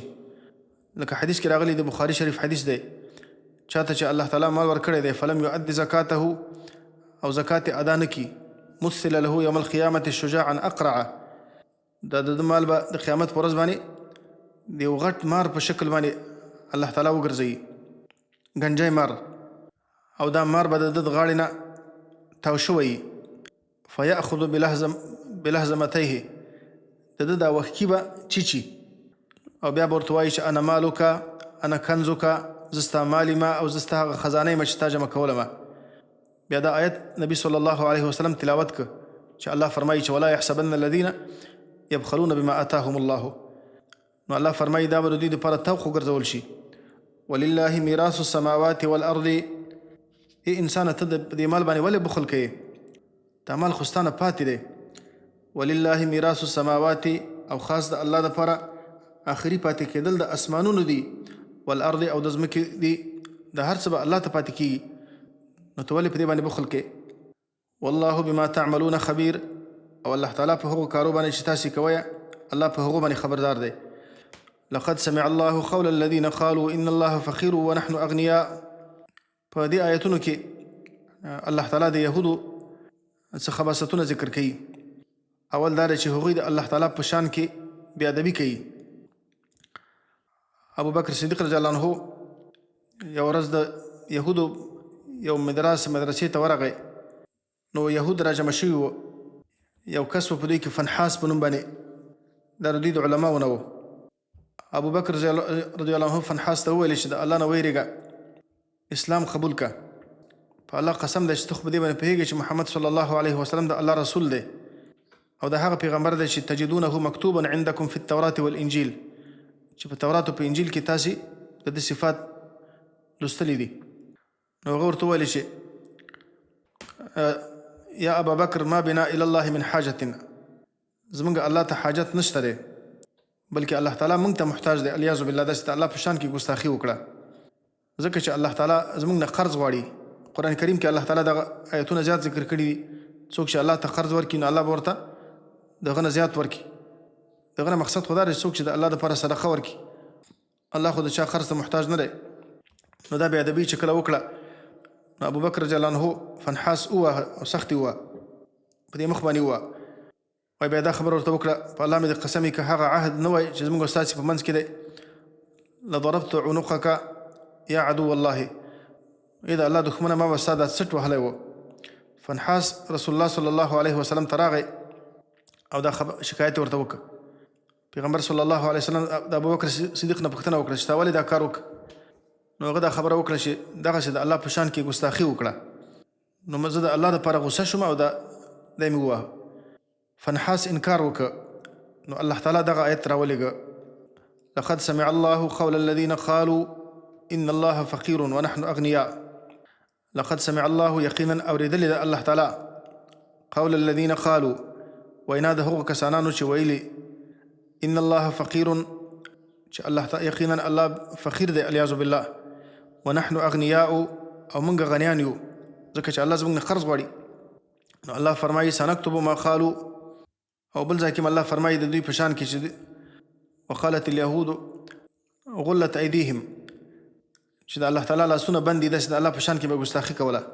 نو هلته الله فرمایي چې بل یداه مبسوطتان، بلکې د الله لاسونه فراخه دي، ينفق کیف یشاء، الله تعالی خرج کوي په دې خپلو بندګانو باندې څنګه چې الله تعالی وغواړي. نو دلته الله فرمایي سنکتب ما قالوا، زر د چې وبلیکو موږ ما قالوا هغه وینا چې دوی کړې ده. الله فرمایي زه به خپل ملایکو ته امر وکړم چې دوی دا وینا ولیکه، د دوی دا وینا تاسې ولیکئ. وقتلهم الانبیاء بغیر حق، او وبلیکو موږ وژل د دوی پیغمبرانو د الله تعالی لره بغیر حق، په ناحقه باندې، بغیر د کوم جرم نه چې دوی د پیغمبران د الله پیغمبران وژل. ان د دوی مشرانو دا کار کړی و، لیکن دا کشران په دې کار باندې راضي وو، نو ځکه لکه دوی چې په دې کار کې د هغو سره شریکي. ونقول ذوقوا عذاب الحریق، او وبایو موږ ذوقوا تاسې وڅکئ عذاب الحریق، هغه عذاب سوځونکی عذاب. ذلك بما قدمت ایدیکم وان الله ليس بظلام للعبید. دلته الله تعالی د عذاب دپاره دوه اسباب ذکر کوي. ذلك دغه عذاب بما قدمت ایدیکم، په سبب د هغو بدو اعمالو باندې دی قدمت ایدیکم چې مخکې لګلي دي ستاسې لاسونو. وان الله ليس بظلام للعبید، او بل د دې وجه نه دی ان الله ليس بظلام چې الله تعالی نه دی ظلم کوونکی للعبید په خپلو بندګانو باندې. الله په خپلو بندګانو باندې ظلم نه کوي، بلکې د الله صفت عدل دی. ان د عذاب دو اسباب دي، یو سبب ستاسې بد اعمال دي، او بل سبب د عذاب د الله تعالی عدل دی چې الله عادل ذات دی. او د الله د عدل تقاضا دا ده چې الله تعالی د نیک او د بد په منځ کې فرق وکړي. که د نیک او د بد منځ کې فرق ونه شي، نیک ته الله تعالی ثوابونه ورنکي او بدانو ته الله تعالی د هغو جزا ورنکي، نو د الله د عدل تحقق نه کیږي. نو دې لپاره چې د الله د عدل صفت تحقق پیدا کی، نو ځکه الله د عذاب درکوي تاسو ته. الذين قالوا ان الله عهد الينا الا نؤمن لرسول حتى ياتينا بقربان. دې کې الله تعالی د دوی بل خباثت ذکر کوي. الذين قالوا، هغه کسانان چې ویلې، همدغه فنحاس دا خبره هم کړې وه او د نورو یهودو چې ته دا ګمان کوې چې ته د الله پیغمبر محمد رسول الله ته دا خبره کړې وه. کعب بن اشرف او مالک بن سیف او د مختلفو یهودو چې ته دا دعوه کوې چې زه د الله پیغمبر یم او تا باندې الله کتاب نازل کړی دی. تورات کې الله تعالی موږ ته دا خبره کړې وه چې موږ به د هیڅ پیغمبر خبره نه منو تر دې پورې چې موږ ته قرباني راوړي، تأکله النار، داسې قرباني چې اورې وخوري. که داسې معجزه تا موږ ته پیش کړه موږ ستا تصدیق کوو. نو الله فرمایي چې دا خبره د دوی دروغ ده. الذين قالوا هغه کسانان چې ویلې ان الله عهد الینا چې الله تعالی وعده کړې ده زموږ سره، یعنی الله موږ ته وصیت کړی دی په تورات کې الله نؤمن لرسول چې موږ به تصدیق نه کوو د هیڅ پیغمبر حتی یأتینا بقربان تر دې پورې چې راوړي موږ ته قرباني. قربان هر هغه شي ته ویل کېږي چې انسان د الله دپاره ورکوي او د الله د قربت او د الله د نزدېکت سبب جوړیږي. تأکله النار چې اوري وخوري، او دا خبره د دوی افترا وه په الله تعالی باندې. او د مخکینیو پیغمبرانو په وخت کې د بني اسرائیلو پیغمبرانو په وخت کې به همدغسې کېدل چې اور به راته او قرباني به یې سوځوله، لیکن دا خبره تورات کې الله تعالی نه وه کړې. قل قد جاءکم رسل من قبلی بالبینات، ورته وفرمایه ای پیغمبر صلی الله علیه وسلم یقینا راغلي و تاسې ته ډېر پیغمبران من قبلي مخکې زمانه بالبینات په معجزاتو سره، نور ډېرې معجزې تاسې ته پیش کړې وې. وبالذي قلتم او په هغه څه باندې چې تاسې وایه د هغه پیغمبرانو په زمانې کې دغسې قرباني چې به کله کېدله نو اور به راغی او به سوځول شوله. فلم قتلتموهم، نو تاسې ولې هغه د الله پیغمبران قتل کړه؟ ولې تاسې د هغو تکذیب وکړه؟ ولې هم قتل کړه؟ لکه زکریا علیه السلام، یحیی علیه السلام، دا تاسې قتل کړه. ان کنتم صادقین، که تاسې په دې خپله خبره کې رښتونی یاستئ، که داسې پیغمبر موږ ته راشي او داسې معجزه موږ ته پیش کړي موږ یې منو، نو ستاسې مخکینیو پیغمبرانو خو دا معجزات پیش کړي وو، تاسې ولې قتل کړه؟ فإن كذبوك فقد كذب رسل من قبلك. اوس الله په دې آیت کې خپل پیغمبر ته تسلي ورکوي چې ای د الله پیغمبره ته په دې باندې مه خفه کېږه چې دا خلک ستا تکذیب کوي، دې کې ستا څه مشکل نشته، ستا په دعوت کې مشکل نشته، دا د دوی خپل مشکل دی. فإن كذبوك، نو که دوی ستا تکذیب کوي، نو که دوی تکذیب وکړه ستا تا ته د دروغو نسبت وکړه، نو ته په دې باندې مه خفه کېږه. ولې؟ فقد كذب رسل من قبلك، یقینا تکذیب شوی دی د ډېرو پیغمبرانو من قبلک ستا نه مخکې. جاءوا بالبینات، داسې نه وه چې د پیغمبرانو دوی ته معجزې نه وې راوړې، د پیغمبرانو نقصان نه وه. جاءوا بالبینات، راوړي وو د پیغمبرانو دوی ته بالبینات ښکاره ښکاره معجزې د هغو په صدق باندې. والزبور، او په هغه آسماني کتابونو باندې. زبور هغه کتابونو ته ویل کېږي چې هغه مشتملي په حکمتونو باندې، په مواعظو باندې. والکتاب المنیر، او په هغه کتاب باندې المنیر چې هغه وضاحت کوونکی دی لکه تورات و انجیل. لیکن بیا هم د خلکو تکذیب کړی و او د پیغمبرانو صبر کړی و، نو ته هم د دوی په تکذیب باندې صبر وکړه. کل نفس ذائقة الموت، الله فرمایي د دې ټولو انسانانو راګرځېدل ماته دي. الله به د خلکو سره محاسبه کوي. کل نفس، هر نفس، ذائقة الموت، څکونکی د مرګ دی، هر ژوندی به خامخا مرګ څکي. وانما توفون اجورکم یوم القیامة، او یقینا پوره پوره به درکول کېږي تاسې ته اجورکم، بدله د اعمالو ستاسو یوم القیامة، د قیامت په ورځ باندې. فمن زحزح عن النار، په قیامت کې به انسانان دوه قسمه وي. بعضې انسانان به جهنم والی چې هغه ناکامه انسانان دي، او کامیابه انسانان هغه دي چې هغه د جهنم نه نجات پیدا کړي. فمن زحزح عن النار، نو هغه څوک چې لرې وساتل شو او بچ شو عن النار د جهنم د اور نه، وادخل الجنة، او داخل شو جنت ته، فقد فاز، نو یقینا کامیاب شو. اصل کامیابي دقه ده. خلک کامیابي دې ته وایي چې پیسې پیدا کړي، قدرت و منصب پیدا کړي، لیکن الله فرمایي د الله په نزد کامیابي دا ده چې یو سړی د جهنم نه بچ شو او جنت ته داخل شو.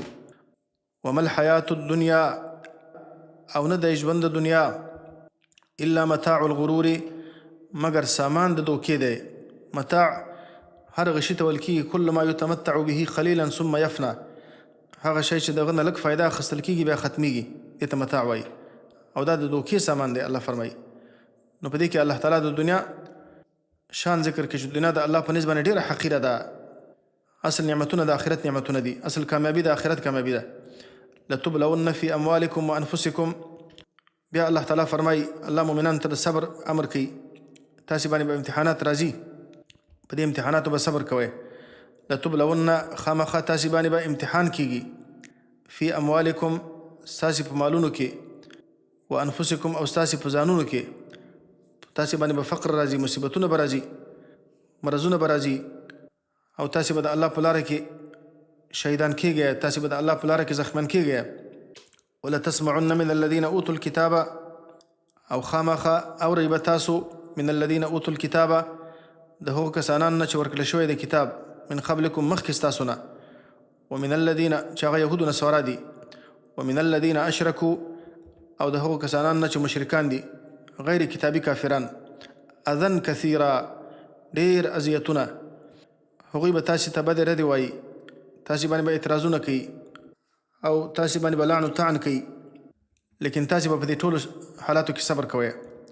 اوس الله تعالی په صبر باندې امر کوي. دا امتحانات به الله تعالی تاسې باندې راولي، لیکن صبر به کوئ.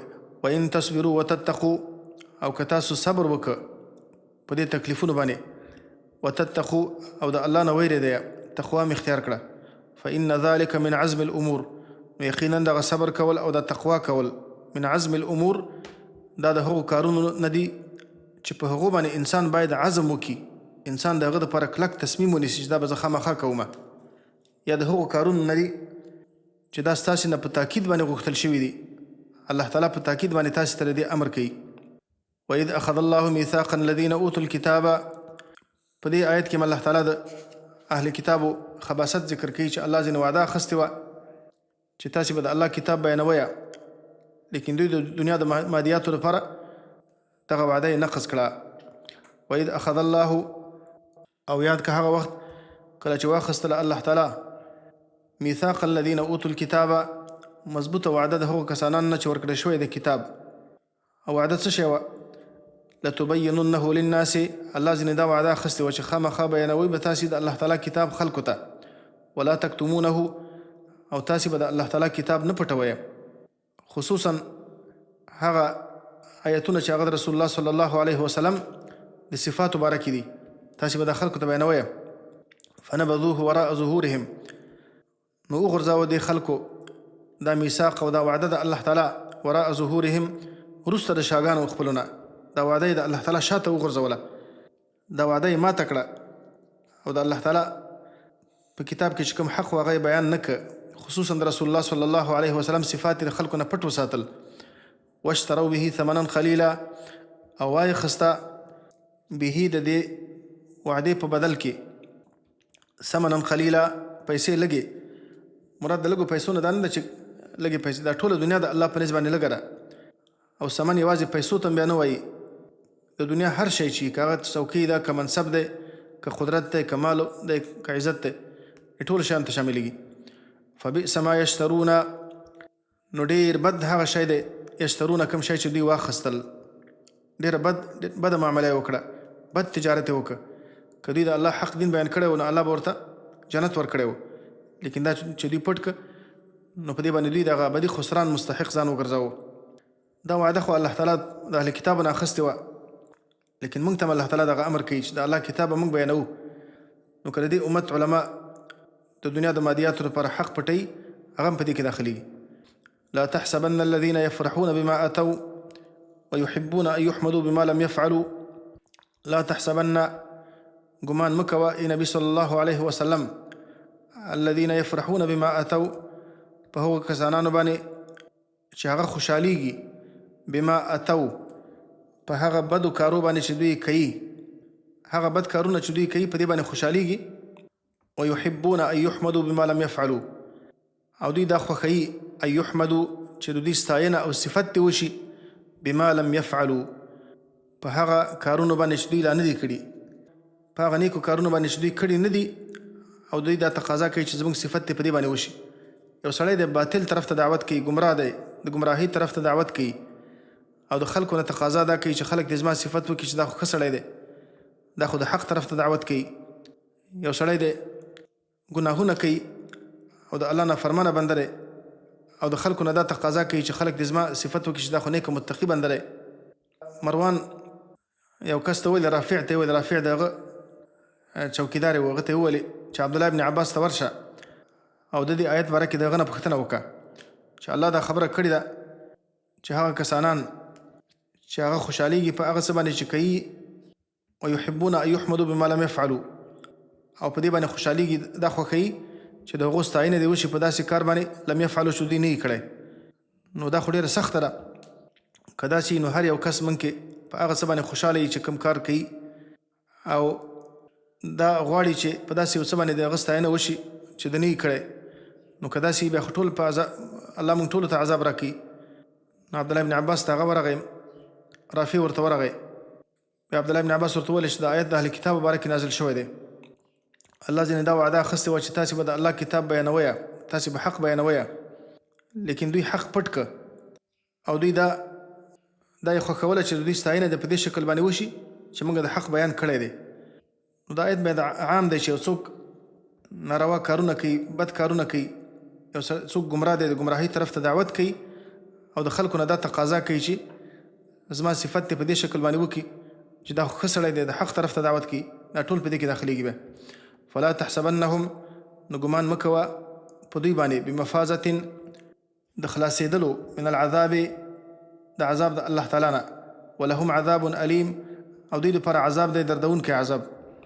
ولله ملک السماوات والارض والله على كل شيء قدیر. په آخر کې الله تعالی د خپل توحید بیان کوي او الله د خپل توحید لپاره دلایل ذکر کوي.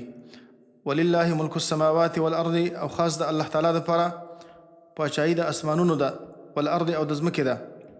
والله على كل شيء قدیر، او الله تعالی په هر څه باندې قدرت لرونکی دی. د پاچاهي اختیار د الله تعالی سره دی. مخکې الله تعالی بني اسماعیلو ته په هغو کې الله تعالی د پیغمبري سلسله روانه کړې وه. بیا وروسته الله تعالی د هغو نه دا سلسله د نبوت بني اسماعیلو ته انتقال کړه. نو د هر څه د الله په اختیار کې دي. ان فی خلق السماوات والارض واختلاف الليل والنهار لآیات لأولی الالباب، یقینا په پیدا کېدلو په خلقت د اسمانونو او د ځمکې کې، واختلاف الليل والنهار، په دې کې الله تعالی د خپل توحید دلایل ذکر کوي. او رسول الله صلی الله علیه وسلم دغه آیتونو باره کې دا خبره کړې ده چې هلاکت دی د هغه چا دپاره چې دا آیتونه لولي او په دې آیتونو کې فکر نه کوي. ان فی خلق السماوات والارض، یقینا په خلقت د اسمانونو او د ځمکې کې چې الله تعالی د ځمکه او د اسمانونه پیدا کړي دي په څه عجیب شکل باندې الله پیدا کړي دي. واختلاف الليل والنهار، او په اختلاف د شپې او ورځې کې چې کله شپه راځي کله ورځ راځي. شپه الله تعالی تیاره پیدا کړې ده، ورځ الله رڼا پیدا کړې ده. لآیات لأولی الالباب، خامخا نښې د قدرت د الله تعالی دي او نښې د توحید د الله تعالی دي. لأولی الالباب، د پاره د خاوندانو د خالصو عقلونو، د هغه کسانانو دپاره چې خالص عقل لري، داسې عقل چې هغه د وهم نه، د خرافاتو نه، د نور شیانو نه متاثره نه وي. د هغو دپاره په دې کې د الله د توحید ډېر زیات دلایل دي. الذین یذکرون الله قیاما وقعودا. اوس الله تعالی د عقلمندو انسانانو بیان کوي چې عقلمند انسانان کم خلق دي. دا هغه کسانان دي چې هغه د الله ذکر کوي په همیشه، په هر حالت کې د الله تعالی ذکر کوي او د الله په دې کائناتو کې فکر کوي، او د فکر نه وروسته دې نتیجې ته رسیږي چې الله دا کائنات عبث نه دي پیدا کړي، الله دا بېهوده او بې فایدې نه دي پیدا کړي. الذین یذکرون الله، هغه کسانان چې یادوي الله تعالی قیاما په ولاړه باندې، وقعودا او په ناسته باندې.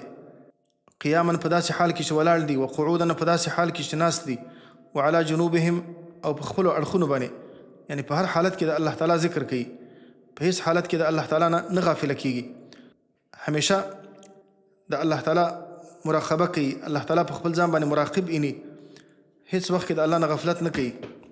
حدیث کې راغلی عائشه رضی الله عنها وایي کان رسول الله صلی الله علیه وسلم یذکر الله علی کل احیانه.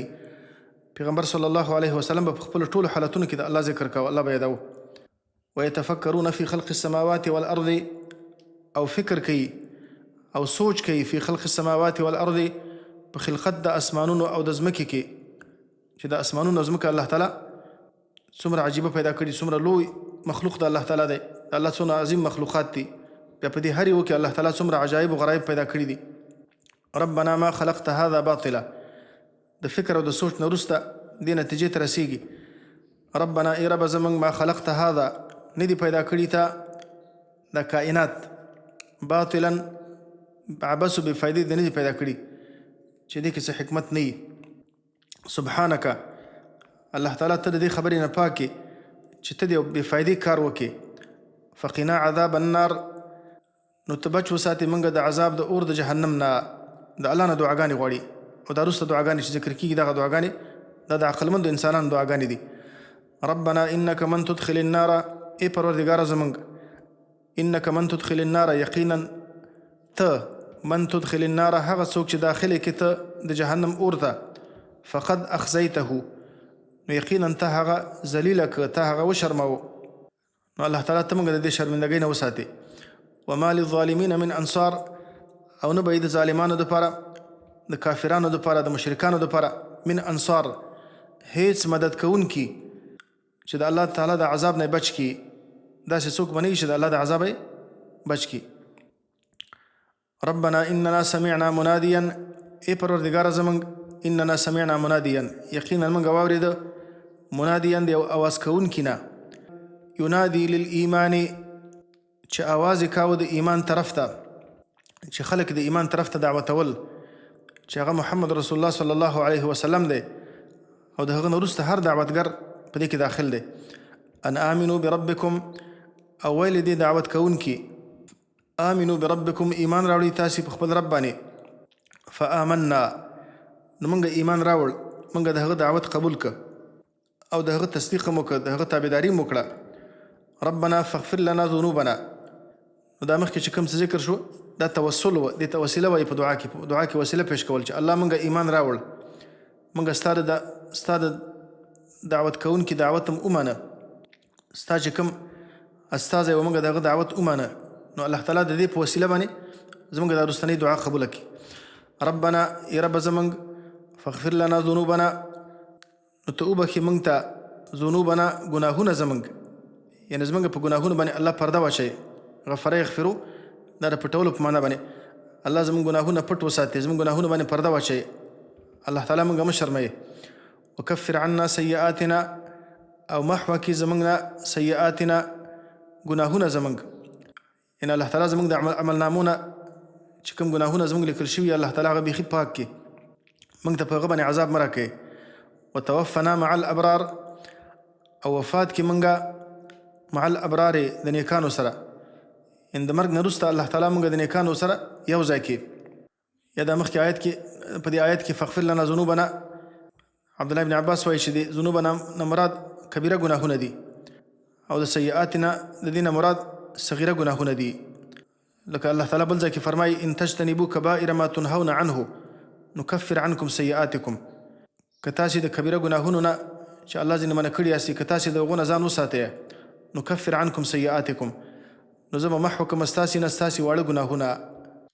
ربنا، یا مخکې چې ما تفسیر وکړ د فاغفر لنا مقصد دا دی چې الله پرده په واچوي، او د کفر عنا معنا الله تعالی ته زموږ د عملنامې نه بیخي محو کړي. ربنا وآتنا ما وعدتنا على رسلك، ای زموږ ربه، وآتنا، او راکړي موږ ته ما وعدتنا على رسلك، هغه ثوابونه، هغه بدلی او هغه جنت، وعدتنا چې وعده یې کړې ته زموږ سره، على رسولک په ژبې د پیغمبرانو خپلو باندې چې ستا پیغمبرانو دا وعده کړې ده چې څوک زموږ اطاعت وکړي فله الجنه، د هغو دپاره جنت دی. نو الله تعالی دغه وعده موږ سره پوره کړي. انک لا تخلف المیعاد، یقینا ته مخالفت نه کوي د وعدې نه، الله تعالی هیڅکله د خپلې وعدې مخالفت نه کوي. ومن اوفى بعهده من الله، د الله تعالی نه هیڅوک په خپله وعده باندې ذات وفا کوونکی نشته دی. فاستجاب لهم ربهم، نو اجابت وکړه د دوی دپاره ربهم، رب د دوی، یعنې د هغو رب د دوی دا دعاګانې قبولې کړې، او دا وعده مو سره الله تعالی وکړه. انی لا اضیع عمل عامل منکم، نه یوازې دا چې الله تعالی دعاګانې قبلوي، بلکې الله تعالی د خپلو بندګانو هیڅ عمل نه ضایع کوي. انی لا اضیع عمل عامل منکم، چې یقینا زه لا اضیع نه ضایع کومه عمل عامل منکم، هیڅ عمل د عمل کوونکي، هیڅ عمل د هیڅ عمل کوونکي منکم ستاسو نه. زه د ستاسې د نیک اعمال، که لږ عمل دی، که زیات عمل دی، که صدقه ده، که مونځ دی، که روژه ده، که هر عمل دی، او که د هر عمل کوونکي نه دی، من ذکرین که نارینه دی او انثى یا زنانه، زه د هیچ عمل الله فرمایي نه ضایع کومه. بعضکم من بعض، ځکه بعضې ستاسې من بعض د بعضې نورو نه دي، نارینه او زنانه دا ټول الله تعالی د آدم او د حوا نه پیدا کړي دي. نو د نارینه او د زنانه په دې کې فرق نشته دی. ام سلمه رضی الله عنها پیغمبر صلی الله علیه وسلم ته دا خبره کړې وه چې همیشه دپاره الله تعالی د نارینه و ذکر کوي په قرآن کریم کې. ان الذین آمنوا والذین الذین دا د نارینه دپاره استعمالیږي. او الله تعالی د زنانو د هجرت باره کې څه شی نه دي نازل کړي. نو الله تعالی د آیت راولېږه په دې کې الله تعالی د نارینه او د زنانو دواړو ذکر وکړه چې الله تعالی د نارینه او د زنانو د دواړو اعمال نه ضایع کوي. بعضکم من بعض ځکه چې بعضې ستاسې د بعضې نورو نه دي. فالذین هاجروا یعنې تاسې یو د بل سره په انسانیت کې شریک یاستئ، ټول د آدم او د حوا اولاد یاستئ. فالذین هاجروا نو هغه کسانان چې هجرت یې وکړه. اوس الله د خاصو اعمالو ذکر کوي. فالذین هاجروا نو هغه کسانان چې هجرت یې وکړه یعنې د الله د دین دپاره خپل وطن پرېښوده د خپل دین د حفاظت دپاره. واخرجوا من دیارهم او وایستلی شول د مشرکانو د خوا نه من دیارهم د خپلو کورونو نه. مشرکانو کافرانو دې ته مجبوره کړه چې خپل وطن پرېږدي. واوذوا فی سبیلي او اذیتونه او تکلیفونه ورکړی شو زما په لاره کې. زما د دین دپاره هر قسم تکلیفونه برداشت کړه. وقاتلوا او زما په لاره کې جهاد وکړه، قتال یې وکړه زما د دښمنانو په مقابل کې. وقتلوا او زما په لاره کې ووژل شوه. لأکفرن عنهم سیئاتهم نو خامخا محو به کړمه زه د هغوی نه سیئاتهم د هغوی ګناهونه، د هغو ټول ګناهونه به ورته معاف کړمه. لکه حدیث کې راغلی دي شهید ته الله تعالی ټول ګناهونه معاف کوي ما سوا د قرض نه. د بنده حق ورته نه بخي، نور الله تعالی خپل ټول حقونه ورته بخي. ولأدخلنهم او خامخا داخل به کړم دوی جنات هغو جنتونو ته تجري من تحتها الانهار چې بهیږي ولاندې د هغونه نهرونه ثوابا من عند الله او دغه جنتونه به ورکول کېږي دوی ته بدله د الله د طرف نه. والله عنده حسن الثواب او الله تعالی خاص د الله سره حسن الثواب ښایسته بدله او ښایسته ثواب دی. د الله په نسبت باندې چې کومه بدله ده هغه بهترینه بدله ده چې رسول الله صلی الله علیه وسلم د هغه باره کې فرمایلی دي چې الله په جنت کې خپلو بندګانو ته داسې نعمتونه تیار کړي دي ما لا عین رأت ولا اذن سمعت ولا خطر على قلب بشر چې نه سترګو لیدلی دي نه غوږونو اورېدلی دي او نه د بشر په زړه کې دغه تصور کېږي. لا یغرنک تقلب الذین کفروا فی البلاد. اوس دلته الله تعالی د کافرانو د حالت ذکر کوي چې د کافرانو ته چې الله دا کوم نعمتونه ورکړي دي تاسې په دې باندې دوکه نه شئ. فکر ونه کوئ چې البته دا کافران به په حق باندې چې الله د نعمتونه ورکوي. نه داسې نه ده. لا یغرنک دوکه دې نه کي تا تقلب الذین گشت و گذار د هغو کسانانو کفرو چې کافران دي فی البلاد په دې ښارونو کې ګرځېدل را ګرځېدل د کافرانو په دې ښارونو کې چې کافران په دې ښارونو کې ګرځي را ګرځي تجارتونو دپاره یا دا ده چې دا وطنونه یو د بل پسې نیسي او دا امکانات ورته الله ورکړي دي. نو ته په دې باندې دوکه نه شي چې البته دوی به په حق باندې متاع قلیل دا کوم څه چې الله دوی ته ورکړي دي دا متاع دی او لږ متاع دی. اول خو متاع هغه شي ته ویل کېږي چې انسان د هغه نه لږ فایده اخلي بیا ختمیږي او بیا قلیل الله فرمایي دا ډېر لږ شی دی د هغو نعمتونو په مقابل کې چې الله تعالی په آخرت کې خپلو نیکانو بندګانو ته تیار کړي دي دا ډېر کم شی دی. ثم مأواهم جهنم بیا به د هغوی د اقامت ځای جهنمي وبئس المهاد او ډېر بد فرش دی دا جهنم. لكن الذين اتقوا ربهم اوس د دې مقابل کې چې الله تعالی خپلو نیکانو بندګانو ته کوم نعمتونه تیار کړي دي الله د هغو ذکر کوي. لكن الذين اتقوا لیکن هغه کسانان چې ویرېدلي دي ربهم د خپل رب نه د الله تعالی د ویرې نه د الله تعالی په اوامرو باندې عمل کړی دی او د الله د نواهیو نه ځان ساتلی دی. لهم جنات دوی دپاره جنتونه دي تجري من تحتها الانهار چې بهیږي به لاندې د هغو نه نهرونه خالدین فیها همیشه به دوی په دې جنتونو کې هغه نعمتونه بیا دائمي نعمتونه دي. نزلا او دغه نعمتونه تیاره مېلمستیا ده د دوی دپاره من عند الله د الله تعالی د طرف نه. وما عند الله او هغه نعمتونه چې د الله تعالی سره دي چې الله د خپلو نیکانو بندګانو ته تیار کړي دي خیر بهتر دي للابرار دپاره د نیکوکارانو دا په نیکیو باندې په تقوا باندې حاصلېږي. د دغو نعمتونو په نسبت باندې چې الله د کافرانو ته یو څو ورځې ورکړي دي، الله فرمایي چې هغه نعمتونه چې الله خپلو نیکانو بندګانو ته تیار کړي دي هغه ډېر بهتر دي. وإن من أهل الكتاب، اوس الله تعالی د اهل کتابو د نیکانو خلکو بیان کوي. په مخکې آیتونو کې الله تعالی د اهل کتابو خباستونه ذکر کړي چې هغوی د الله وعده ماته کړه، د الله په شان کې ګستاخي او بېادبي کوله.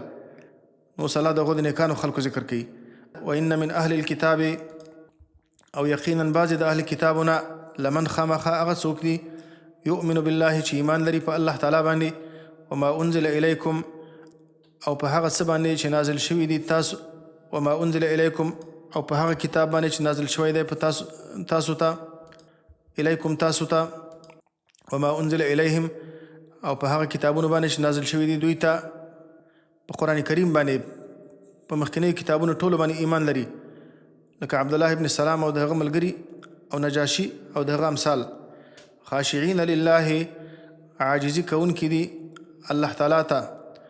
لا یشترون بآیات الله، نه اخلي د الله تعالی د آیتونو په مقابل کې ثمنا قلیلا، لږې پیسې. د الله د آیتونو د تحریف په مقابل کې، د الله د آیتونو د کتمان مقابل کې پیسې نه اخلي، د دنیا مالو متاع نه اخلي. لکه دا مخکې چې د بعضې احبار او رهبانو باره کې ذکر شو چې هغوی د الله د میثاق د وعدې په مقابل کې پیسې واخیستلې، د الله وعده یې نقض کړه. اولئک، دا قسم خلک چې د الله په ټولو کتابونو باندې ایمان لري او د الله وعدې نه ماتوي، د الله د آیتونو مقابل کې پیسې نه اخلي، بلکې د الله د کتاب آیتونه بیانوي خلکو ته. لهم اجرهم عند ربهم، دوی لپاره اجر د دوی دی په نزد رب د دوی باندې، بلکې الله به دوی ته دوچنده اجر ورکړي. لکه حدیث کې راغلي ثلاثة لهم اجران، درې کسانان دي چې د هغو دپاره ډبل اجر دی، الله ورته 2 اجر ورکوي. یو پکې رجل من اهل الكتاب آمن بنبیه وآمن بمحمد صلی الله علیه وسلم، یو هغه کس دی چې د اهل کتابو نه په خپل پیغمبر باندې هم ایمان راوړی، په محمد صلی الله علیه وسلم باندې ایمان راوړی. او وروسته الله په سورة قصص کې دا خبره ذکر کړې، اولئک یؤتون اجرهم مرتین، دوی ته به الله تعالی 2 ځلې اجر ورکوي. یو ځل دا چې په خپل پیغمبر باندې ایمان راوړی دی، بل دا چې په محمد رسول الله باندې ایمان راوړی. ان الله سریع الحساب، یقینا الله تعالی ډېر زر حساب کوونکی دی. الله تعالی به د خپلو بندګانو سره په ډېر لږ وخت کې حساب ورسره وکړي. د دنیا د دې ورځو په نیمه ورځې په اندازې باندې به الله تعالی د خپلو بندګانو سره حساب وکړي. نو دغه آیتونه د نجاشي باره کې او د داسې حق پرستو اهل کتاب باره کې الله نازل کړي دي. یا ایها الذین آمنوا اصبروا وصابروا ورابطوا. اوس په آخر کې الله تعالی د صورت په آخر کې یو جامع وصیت الله ذکر کوي خپلو بندګانو ته. یا ایها الذین آمنوا، ای مؤمنانو، اصبروا، تاسو صبر وکړئ. صبر تقریبا ټول دین ته شاملېږي. تاسې د الله تعالی په طاعتونو باندې، تاسې د ګناهونو نه او تاسې په مصیبتونو باندې صبر وکړئ. وصابروا، او تاسې غالبه شئ د الله تعالی په دښمنانو باندې، تاسې غالبه شئ په صبر کولو کې. ګورئ د الله دښمنان سره د دې نه چې هغوی د باطل دپاره جنګېږي، لیکن په دې خپل باطل باندې څومره صبر کوي. نو تاسې خو د الله دپاره جنګېږئ، تاسې خو د الله د کلمې د اعلا دپاره جنګېږئ، ستاسې مقصد خو ډېر اوچت دی. نو تاسې په صبر کې په دې خپلو دښمنانو باندې باید غالبه شئ. ستاسې صبر باید د هغو په نسبت باندې زیات دي. ورابطو، او تاسې د اسلام د سرحداتو ساتنه وکړئ. تاسې پیرې او ګزمې وکړئ د الله تعالی په لاره کې د اسلام د سرحداتو ساتنې دپاره، او تاسې همیشه دپاره د جهاد دپاره او د الله د دښمنانو د مقابلې دپاره همیشه دپاره ځان آماده ساتئ. دا رباط دی. ورابطو، او تاسې مرابطه وکړئ د الله تعالی د الله په لاره کې د جهاد دپاره ځان همیشه تاسې آماده وساتئ. او رباط بیا دې ته هم شاملېږي. حدیث کې راغلی دی، پیغمبر صلی الله علیه وسلم صحابه کرامو ته وویلې: الا اخبرکم بما یمحو الله به الخطایا ويرفع به الدرجات. آیا تاسې ته زه هغه څه ونه ښیم چې الله تعالی په دې باندې ګناهونه معاف کوي او درجې ورباندې اوچتوي؟ اسباغ الوضوء علی المکاره، د سختیو په وخت کې پوره اودس کول. وکثرة سخته یخني ده، د یخني په وخت کې اودس په کامل شکل باندې کول مثلا. وکثرة الخطا الى المساجد او جماعتونو ته زیات قدمونه اخیستل، په دې هر قدم باندې الله د انسان درجې اوچتوي، ګناهونه یې معاف کوي. وانتظار الصلاة بعد الصلاة او د یو مانځه نه وروسته د بل مانځه انتظار کول. فذلکم الرباط فذلکم الرباط فذلکم الرباط، وایي دغه رباط دی او دا رباط دی، دا رباط دی، نو دا هم یو قسم رباط دی. ورابطو او تاسې مرابطه وکړئ د الله تعالی په لاره کې، د اسلام د سرحداتو ساتنه وکړئ، د جهاد دپاره تاسې همیشه آماده اوسیږئ، په جهاد باندې کلک اوسیږئ. واتقوا الله او تاسو ویریږئ د الله تعالی نه، لعلکم تفلحون، دې دپاره چې تاسې کامیاب شئ. وصلی الله وسلم وبارک علی نبینا محمد وعلى آله وأصحابه أجمعين.